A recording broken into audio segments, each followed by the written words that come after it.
ఇవాళ రాష్ట్ర వ్యాప్తంగా 26 జిల్లాల్లో కూడా పేదలందరికీ ఇళ్ల స్థలాలు ఇవ్వాలి, ఇంటి నిర్మాణానికి 5 లక్షల రూపాయలు ఇవ్వాలని డిమాండు, అదేవిధంగా వ్యవసాయ కూలీలకు సాగు భూములు ఇవ్వాలని చెప్పి కూడా డిమాండ్తో ఈ నెల 27వ తేదీ నుండి వచ్చే నెల 10వ తేదీ వరకు 26 జిల్లాల్లో కూడా పెద్ద ఎత్తున కార్యక్రమాలు చేపట్టాం. అది మన కడప నగరం నుండే ప్రారంభించాం. ఎందుకంటే చంద్రబాబు నాయుడు గారు ఎన్నికల సందర్భంగా చాలా స్పష్టంగా హామీ ఇవ్వడం జరిగింది. గ్రామీణ ప్రాంతాల్లో 3 సెంట్లు ఇస్తాం, పట్టణాల్లో నగరాల్లో 2 సెంట్లు ఇస్తామని చెప్పడం జరిగింది. మరి అధికారానికి వచ్చి 7 మాసాల అనంతరం కూడా కలెక్టర్స్ మీటింగ్లో మాట్లాడుతూ ఉన్నారు, క్యాబినెట్ మీటింగ్లో మాట్లాడుతున్నారు తప్ప ఇంతవరకు ఒక్క అడుగు కూడా ముందుకు పడలేదు.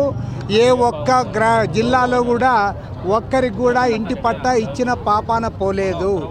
కాబట్టి ఇవాళ భారత కమ్యూనిస్ట్ పార్టీ ఆధ్వర్యంలో స్పష్టంగా ప్రభుత్వాన్ని కోరుతా ఉన్నాం.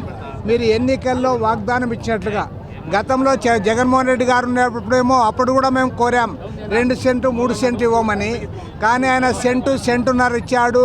కొన్ని చోట్ల నివాస యోగ్యంగా లేవు, కొన్ని చోట్ల అసలు వాళ్ళకి పట్టా ఇచ్చారు తప్ప వాళ్ళకి ప్లేస్ ఎక్కడో వాళ్ళకి చూపలేదు. కాబట్టి ఏమంటే ఇవాళ ప్రభుత్వాన్ని కోరుతున్నది ఏమంటే మీరు ఎన్నికల వాగ్దానం ఇచ్చినట్లుగా అందరికి కూడా ఇవ్వాలి. ఈ 2 మాసాలలోగా అందరికి కూడా ప్రతి ఒక్కరికి కూడా 2 సెంటు 3 సెంట్లు ఇచ్చి ఇంటి నిర్మాణానికి 5 లక్షల రూపాయలు ఇవ్వాలని చెప్పి కోరుతా ఉన్నాం. అదేవిధంగా ఫ్రీ హోల్డ్ పేరుతో ఏదైతే లక్షలాది ఎకరాల భూములు, పేదల భూములు, అసైన్ ల్యాండ్స్ అవన్నీ కూడా పెద్దలకు కట్టబెట్టడానికి ప్రయత్నాలు చేస్తూ ఉన్నారో దానిపైన ఉక్కుపాదం మోపాలి. ఎందుకంటే ఇవాళ ఎస్సీ, దళితులు, గిరిజనులు, ఇతర వెనుకబడిన కులాల వారు, కడు పేదవారు ఎవరికైతే అసైన్మెంట్ ల్యాండ్స్ ఉన్నాయో వాటన్నిటి కూడా పెద్దవాళ్ళకి కట్టబెట్టడానికి ప్రయత్నం జరిగింది. వాటన్నిటి కూడా మళ్ళీ పేదలకు ఇవ్వాలని డిమాండ్ చేస్తూ ఉన్నాం.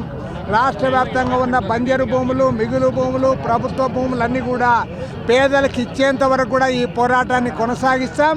ఈ 15 రోజుల పాటు రాష్ట్ర వ్యాప్తంగా జరుగుతున్న ఈ కార్యక్రమంలో వేలాది మంది ప్రజలు ఇవాళ ముందుకు వస్తూ ఉన్నారు.